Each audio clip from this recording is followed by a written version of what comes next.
This man pumped gas at a small town station and swept floors as a janitor. He wore a coat held together with safety pins, drove a second-hand car, and counted out coins for his morning coffee. By every appearance, he was a poor man. He wasn't. When Ronald Read died, he left behind more than $8 million.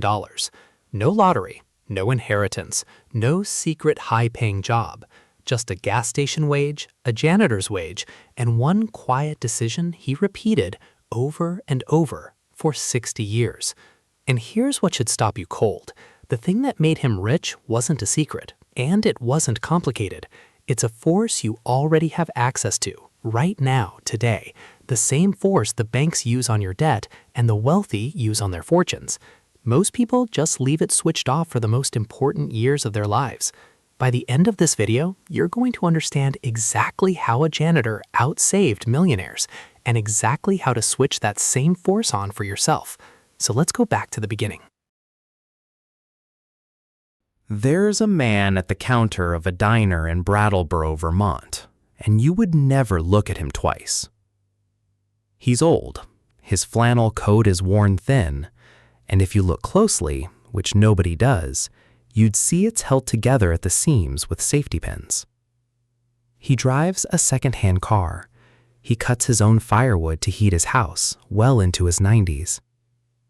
When he orders his coffee, he counts out the coins. His name is Ronald Read. He pumped gas at a golf station for about 25 years. Then he swept floors and fixed shelves as a janitor at a JCPenney for about another 17.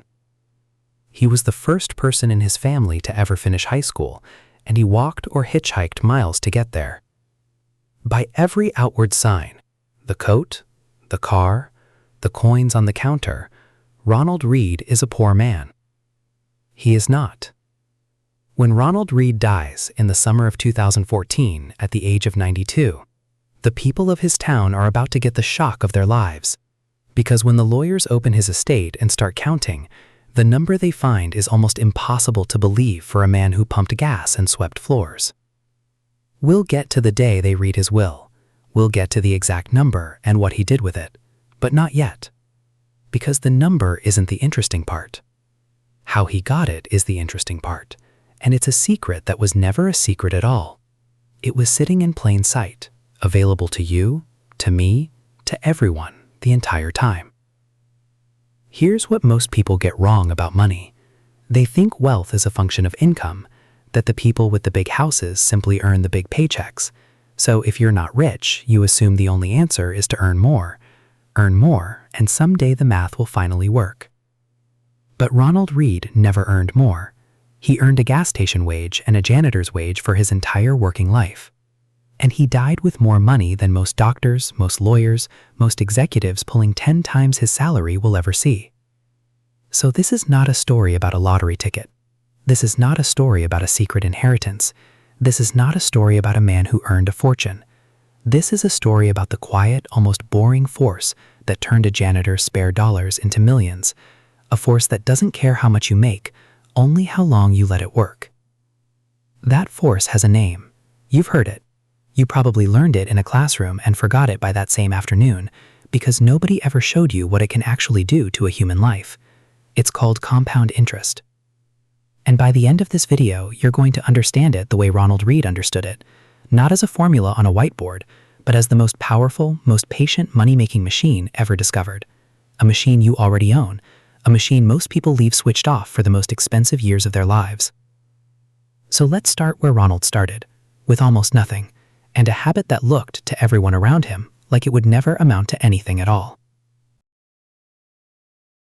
Ronald Read was not a man who looked like he was building anything. Every week, he took a piece of his small paycheck, money most people would have spent on a nicer car, a bigger television, a dinner out, and he did something almost nobody around him did. He bought tiny pieces of companies. Not lottery ticket companies, not the hot new thing his neighbor was bragging about. He bought what are called blue chip stocks, big, dull, dependable companies that had been around for generations and paid their owners a small slice of profit every few months. companies that sell what people buy no matter what. Soap, toothpaste, electricity, banking, medicine. Procter & Gamble, Johnson & Johnson, JP Morgan. Names you already know. And here's the part that made all the difference. When those companies paid him that small slice of profit, a payment called a dividend, Ronald didn't spend it. He took every dividend and used it to buy a little more stock, which then paid him more dividends, which he used to buy still more stock, over and over, year after year, decade after decade. He kept the physical stock certificates in a safe deposit box. He held some companies for 30, 40, 50 years. When the market crashed, and across his lifetime it crashed again and again, he didn't sell. He kept buying, kept holding, kept reinvesting. While everyone else was reacting to the headlines, Ronald was doing nothing. And doing nothing, it turns out, was the whole strategy. To see why that worked, you have to understand the machine Ronald had quietly switched on. Stay with me, because this is the most important 90 seconds of the video. Compound interest is simple to say and almost impossible to feel. It means you earn returns not just on your money, but on the returns your money already earned. Your gains start making their own gains. The snowball begins rolling its own snow. Here's what that looks like in numbers. Investors use a shortcut called the rule of 72. Take the number 72, divide it by your yearly return, and you get the years it takes your money to double. At what the stock market has averaged over the long run, around 10% a year, including dividends, your money doubles roughly every 7 years. Now watch what doubling actually does, because this is where your intuition quietly breaks. Picture a single dollar that doubles. 1 becomes 2, 2 becomes 4, 4 becomes 8. Slow, boring, but keep going. Double a dollar just 20 times, and you don't have $20 or even 200. You have over $1 million. That's the part your brain can't picture. Compounding looks like almost nothing for a long time, and then it goes vertical. Someone who invests a couple $100s a month at a normal market return doesn't end up with a tidy little nest egg after 40 years. They end up closer to $700,000. And most of that pile isn't even the money they put in. Most of it is returns earning returns on returns, the snowball rolling itself. Ronald gave that machine the one thing it craves more than anything: time. More than 60 years of it. Now let me tell you about a different man. Call him David. David isn't real, but you know him. David became a doctor. In a good year, he earned 10, 15 times what Ronald Read ever made. From the outside, David was everything Ronald was not. The big house, the German car, the watch, the second place by the lake. If you had to bet at age 40 on which man would die rich, you'd have bet everything on David. So would I. But here's the part nobody tells you. David spent almost everything he earned.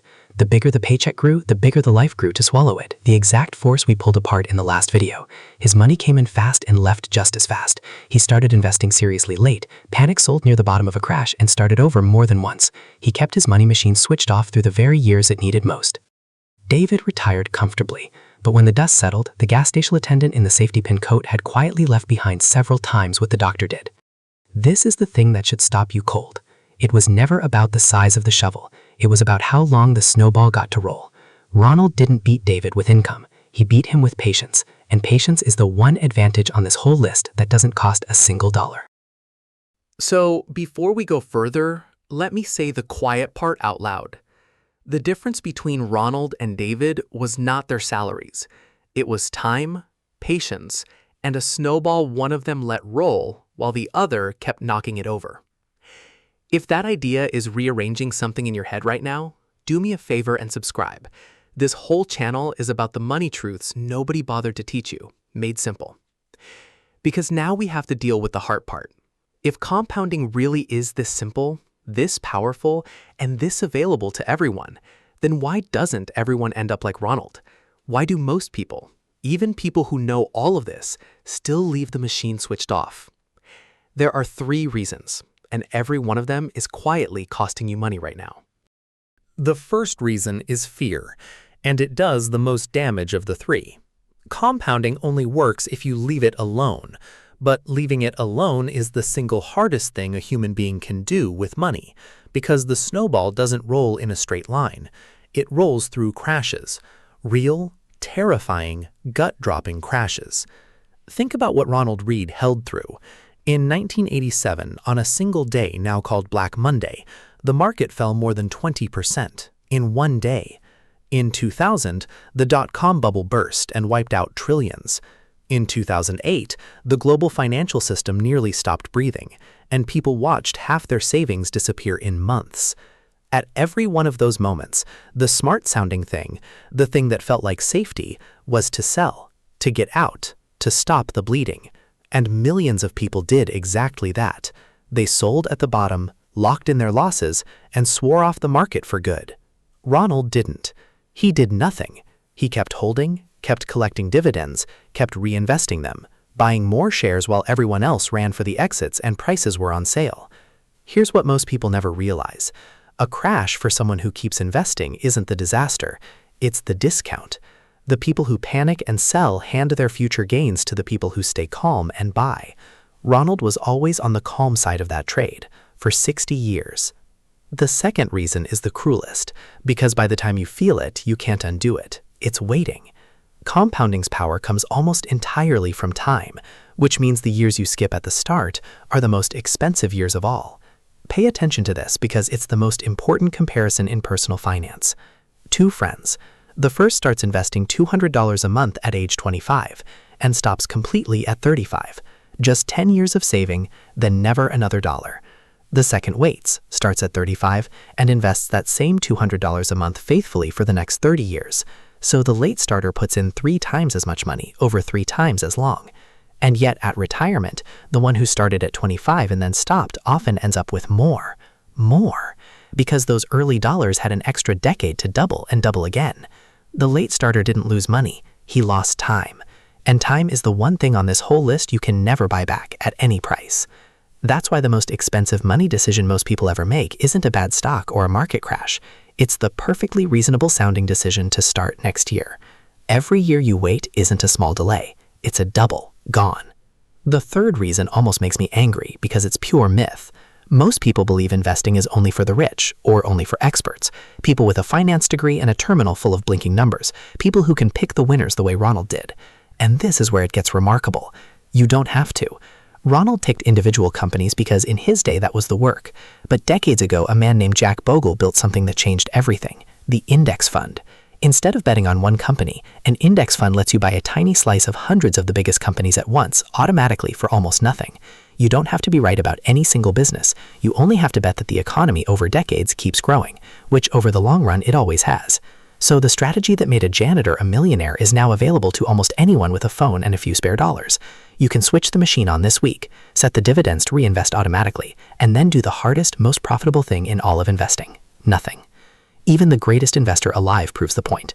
Warren Buffett is worth tens of billions, but the overwhelming majority of that fortune was built after his 65th birthday, not because he got smarter at 65, but because that's when his snowball, after decades of rolling, finally grew enormous.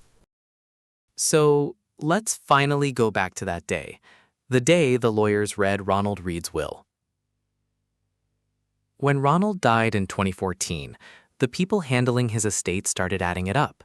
The stock certificates in the safe deposit box, the shares held with his broker, decades of dividends, reinvested, compounded, quietly multiplying in the dark. And the total they arrived at was just over $8 million.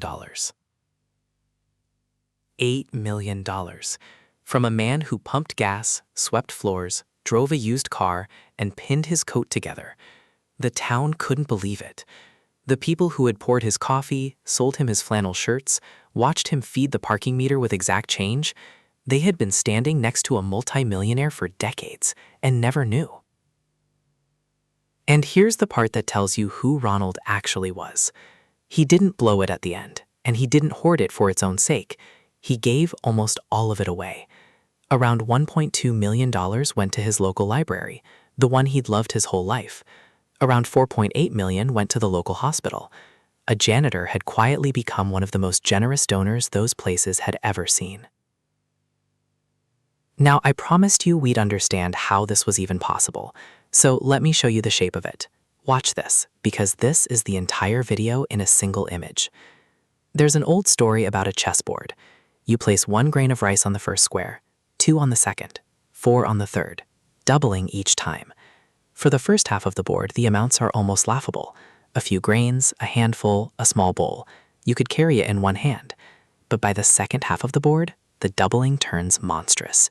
The final square alone would need more rice than exists on the entire planet. That is exactly how a lifetime of compounding feels. For the first 20, 30 years, it looks like almost nothing. A few $1,000s, a slightly bigger few thousand, you'd be forgiven for thinking it isn't working. Ronald spent those decades on the quiet half of the board, buying his boring stocks, reinvesting his small dividends, looking for all the world like a man getting nowhere. And then somewhere in the later years, the second half of his board, the doubling caught fire. The same percentage gains were now landing on a pile so large that each one added hundreds of thousands of dollars. His snowball added more in its final decade than in its first 40 years combined. Run the arithmetic on his life and the miracle turns into plain math. A modest sum, growing at the long-run market return, doubling roughly every 7 years across more than 6 decades. That's 9-10 doublings, and each of the last doublings was worth more than all the saving he ever did at the start. He didn't out-earn anyone, he outlasted them. This is the cruel and beautiful truth of compounding. It rewards the people who can wait the longest, and it quietly punishes everyone who quits right before the second half of the board, which is almost everyone. And here's the part I most need you to sit with. Ronald Read was not a genius. He had no gift, no inside information, no secret. He had a gas station salary, a library card, and the patience to leave a snowball alone for 60 years. That is the entire method. This is not a story about a man who was smarter than you. This is not a story about a man who earned more than you. This is not a story about luck. This is a story about the one financial superpower that is completely unfairly available to ordinary people. The power to start early, stay calm, and wait. The machine that made Ronald Read a millionaire is sitting in front of you right now. The same compounding, the same crashes that are really discounts, the same index funds, the same dividends waiting to be reinvested. The only question that has ever mattered is the one Ronald answered quietly every day for 60 years in a coat held together with safety pins. Will you let the snowball roll?